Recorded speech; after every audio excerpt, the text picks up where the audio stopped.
Nearly 1 in 3 individuals struggle with some symptom of insomnia, whether it's difficulty falling asleep or staying asleep or waking up too early. And then when they go online to look for potential solutions, they're sort of met with so much information, so many different possibilities that it threatens to overwhelm them.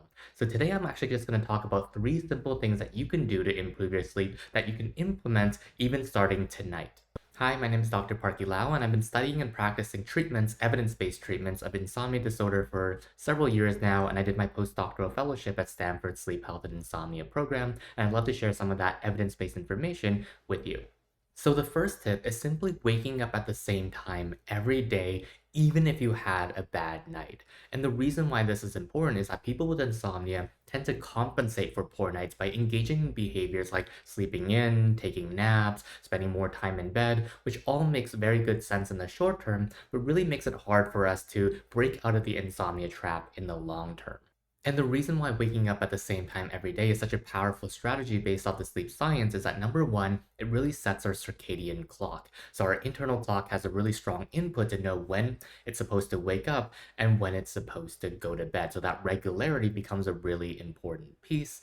And then also by waking up at the same time, even after a poor night, is that you're giving your body a chance to build up an appetite for sleep, build up our sleep regulation system so that by the end of the night, we're gonna feel extra sleepy. We're gonna get extra hungry for sleep. So if you're someone who has a bit of trouble waking up at the same time every day, one strategy that can be really helpful is to set an alarm, put it pretty far away, so the moment that it rings and you wake up, instead of being able to snooze it, you have to get out of bed, you have to meander over, and by the time you're out of bed and you're, on the ground, you might as well be walking to the couch, you might as well be starting your day, getting your cup of coffee. All of those things will be helpful to generate some initial momentum to support you in staying awake.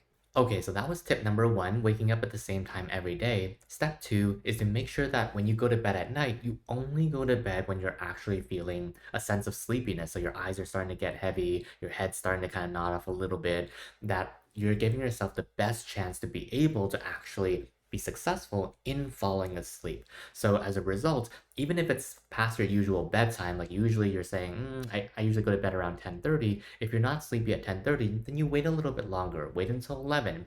Wait until 11:30 until your sleepiness meter starts to increase and you're feeling like, yeah, I feel pretty sleepy at this point. And the reason why this is important is because we really want to set yourself up for success when it comes to falling asleep. If we go to bed around a 4 out of 10 on sleepiness, especially for people with insomnia who are anxious about their sleep, whose minds are racing, whose body feels a little bit in that fight or flight response, the chances of falling asleep versus actually just lying there tossing and turning for hours is kind of skewed towards, waking up. So the idea is to set ourselves up again for success by waiting until you're feeling sleepy, then going to bed.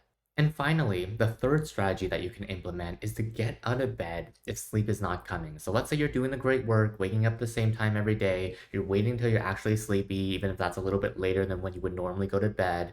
But your moment the head hits the pillow, you feel wide awake. In that case, you just get out of bed, do something you enjoy, read the newspaper, watch a TV show that you find comforting, read a book, and wait until you feel sleepy again before you go back to bed. And the reason why this is important is that we don't want to spend a lot of time in bed feeling anxious, feeling very alert, because then the bed becomes associated with wakefulness. It's kind of like Pavlov's dog, where the dog eventually associated the ringing of the bell with food, so it would begin to salivate even when there was no food around. We can also make the same associations. So what we want to do is to make sure that we're reassociating the bed with sleep and breaking the association between bed and wakefulness. And one way to do that is, again, to get out of bed if sleep is unlikely to come. Like you go to bed, you're feeling wide awake, so you get out of bed, do something else, do something enjoyable. Then when you're feeling sleepy, come back to bed and try again.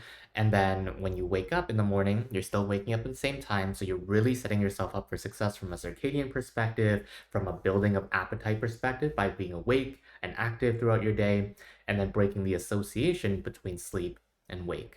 So there you go. Those are 3 steps that you can take even starting tonight to improve your sleep. And remember, this is not a sort of one night solution where the moment you do this, your sleep automatically improves. It's something to practice for at least a few days, if not at least a week, to be able to really reap the benefits.